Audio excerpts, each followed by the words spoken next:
Olá, meu povo, tudo bem com vocês? Espero que sim. Meu nome é Helena Violim. Eu sou monitora de Química, professora particular de Química e estudante de Engenharia Química da Federal. E hoje eu queria trazer quatro questõezinhas para vocês, para mostrar como é que eu faria ou fazia na minha época de vestibular do Enem, claro, que hoje é a maior fonte de acesso das faculdades de federal.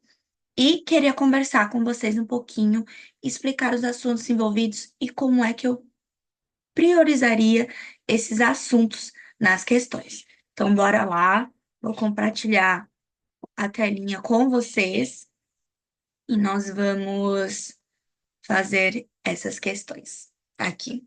Eu vou seguindo a lógica da prova, certo? E nós vamos aqui ler com cuidado, com carinho. Vou pular as partes menos importantes, que só são falácias, e aí vocês seguem comigo e vão para partes que são mais importantes, e aí eu vou anotando aqui conforme é necessário, certo? Então vamos lá. Essa questão é uma questão que a gente vai falar sobre um solo de biocarvão, que ele é derivado com restos biológicos e aí produz o carvão, certo? Então, ele não vem de minerais, e sim de restos biológicos, beleza? E ele fala que na composição desse carvão, desse biocarvão, a gente tem carbono OO-, certo?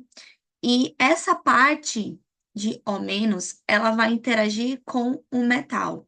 Que primeiro vocês têm que entender dessa questão é que a gente tem um elemento químico iônico negativo e a gente vai fazer uma ligação iônica. A gente vai fazer uma reação iônica. Então a gente precisa da parte positiva para poder zerar a carga, certo? E ficar neutra. Então esse é o primeiro passo que vocês têm que entender quando a questão ela nos é, indica com esse sinalzinho aqui negativo, certo? E a gente também tem que saber, lá de tabela periódica, o seguinte, que quando a gente tem partes positivas, eles são derivados dos metais, certo? Dos metais, família 1A e 2A. E os ametais, que são as partes negativas, é a família acho que é 4 em diante, lá do outro lado, perto dos gases nobres. No meio, a gente tem metais de transição. E isso é muito importante porque agora a gente vai utilizar esse conceito. Quando a gente tem uma parte positiva, isso quer dizer que ela doa os elétrons e a parte negativa recebe os elétrons, tudo isso por conta da lei do octeto, que a gente sabe que os elementos químicos eles querem estar estáveis, eles estão estáveis com o octeto todo preenchido, iguais os gases nobres, que são os únicos elementos químicos da tabela periódica que são estáveis pelo octeto. Então, aqui a gente tem evidenciado nisso, ó. A parte negativa, ela vai reagir com a parte positiva e vai formar uma ligação iônica, uma reação iônica. E qual é o segredo dessa questão? A tabelinha aqui, ela nos dá os numericamente a eletronegatividade. Então, é essa capacidade de doar elétrons. E aí você me pergunta, Helena, como é que eu vou saber qual entre esses, a parte essencial para doar os elétrons? Bom, quem tem maior eletronegatividade vai doar mais elétrons. Então, o que é que a gente tem que fazer aqui? A gente tem que ver a diferença que vai causar a maior por diferença, eletronegatividade. E como é que eu faço isso? Na questãozinha, ele nos deu 3,44, que é o valor do oxigênio, que é quem vai reagir, é a parte negativa.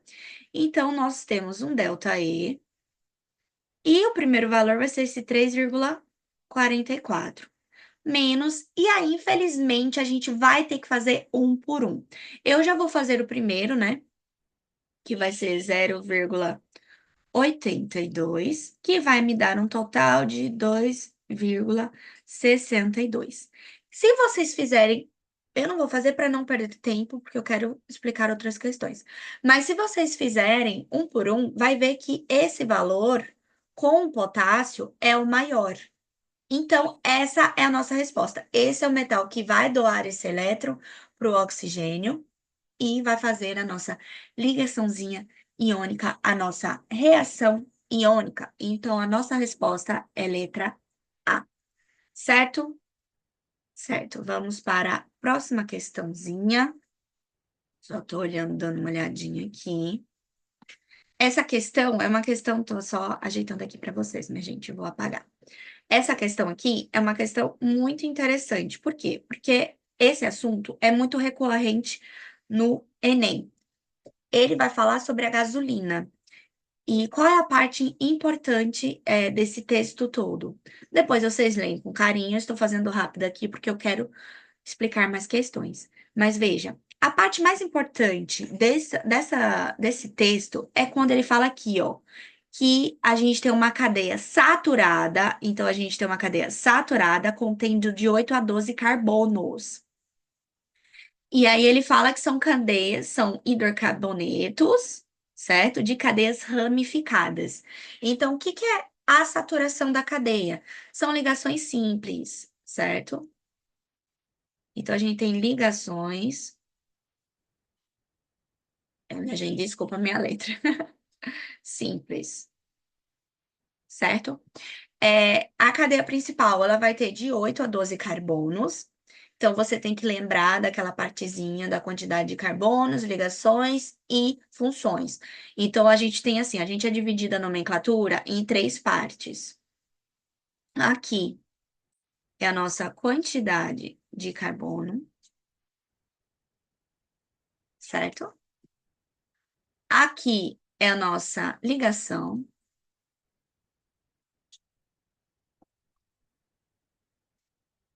Desculpa, minha gente, é o meu cachorro aqui. E aqui é a nossa função. Então, a gente tem que lembrar de MET, ET, PROP, e hexen, dien, enfim. A quantidade de carbono que a gente tem que lembrar da nomenclatura relevante a ele. E as ligações, que é an, en, dien. An são ligações simples, em ligações duplas e dien ligações triplas. E nós temos as funções. Quando é hidrocarboneto, a gente só coloca o O, quando é álcool é o OL e por aí vai. Então, vamos já direto aqui. Primeiro, a gente tem que ter uma cadeia maior, certo? Então, as cadeias saturadas é esse N-decágono, certo?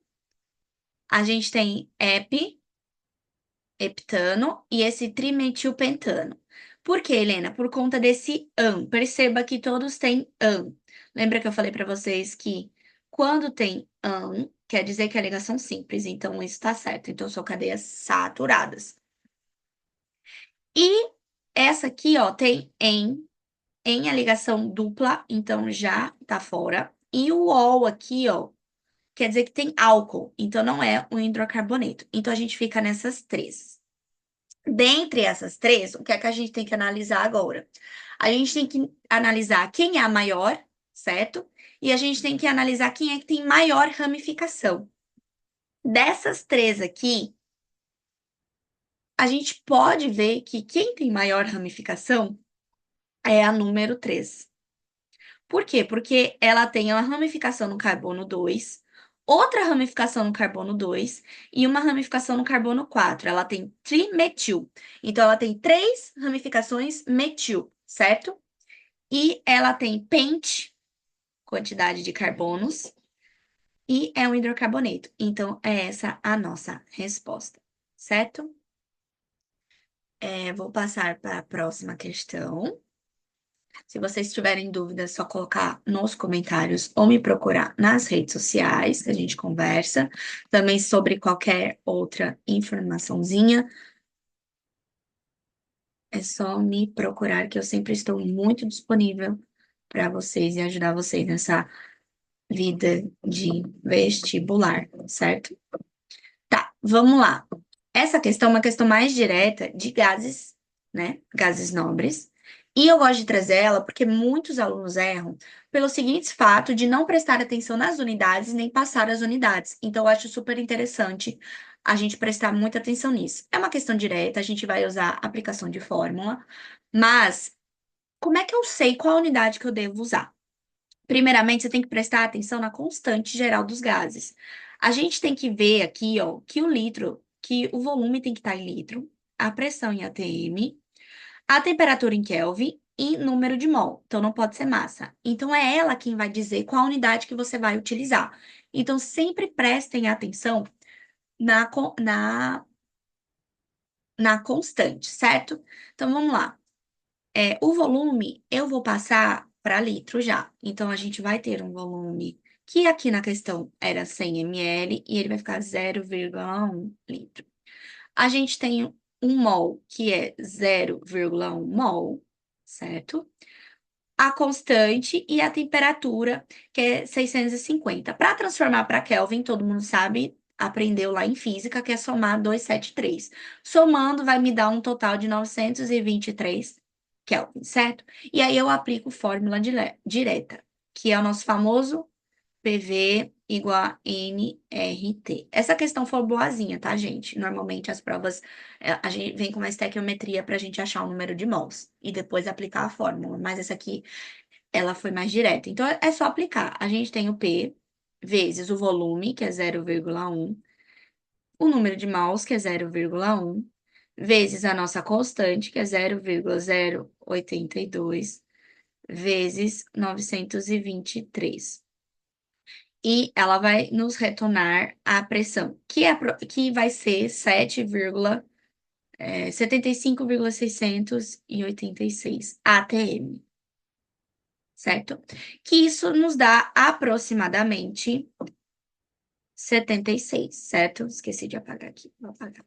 Então, isso nos dá aproximadamente 76. E essa é a nossa resposta. Bem direto, bem fácil. É só prestar atenção nas unidades que não tem erro, pessoal. Não tem erro.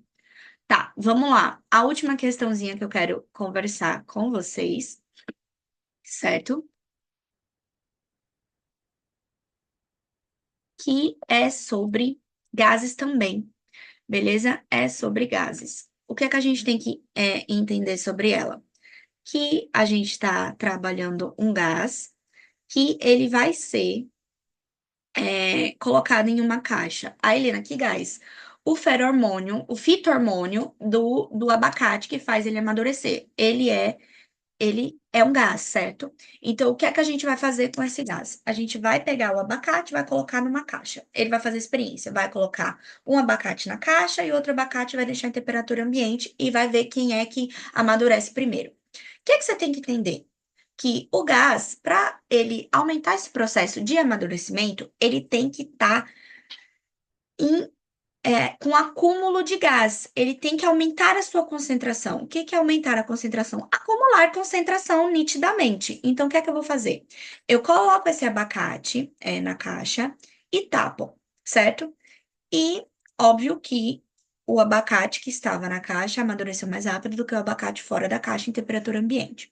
Por quê? Porque quando está em temperatura ambiente, esse gás, ele se dispersa. Ele não aumenta a sua concentração. Ele vai acabando, vai se dispersando, então ele vai gradativamente com uma velocidade bem menor. Quando você coloca ele numa caixa, quando o gás evapora, ele não sai da caixa. Então sua concentração vai aumentando e vai ter desequilíbrio. Aí a gente entra num assunto que é equilíbrio químico. A gente causa um desequilíbrio químico, o que aumenta a sua concentração e, consequentemente, aumenta a sua velocidade e diminui o tempo. Então, a maturação vai ser muito mais rápida do que se estivesse fora da caixa. Então, nessa resposta aqui, a gente tem assim, isolamento de contato com O2? Não, não é O2, é o gás etileno que faz isso. Diminuição da intensidade luminosa? Não, não é a luz que faz esse processo. Aumento da concentração de CO2? Não, gente, não é CO2, é o gás etileno. Redução da umidade do ar? Não, a umidade do ar ela não vai influenciar aqui. Acúmulo do gás etileno? E essa é a nossa resposta, porque tudo isso é causado pelo acúmulo do gás etileno na caixa, meu pessoal, certo? Enfim, espero que vocês tenham gostado. Qualquer dúvida, fale comigo, nas redes sociais, entre em contato, mande e-mail, mande o direct e eu trarei mais vídeos sobre questões e conteúdo para vocês. Esse foi só o primeiro e o começo. Obrigada, meu povo. Beijos.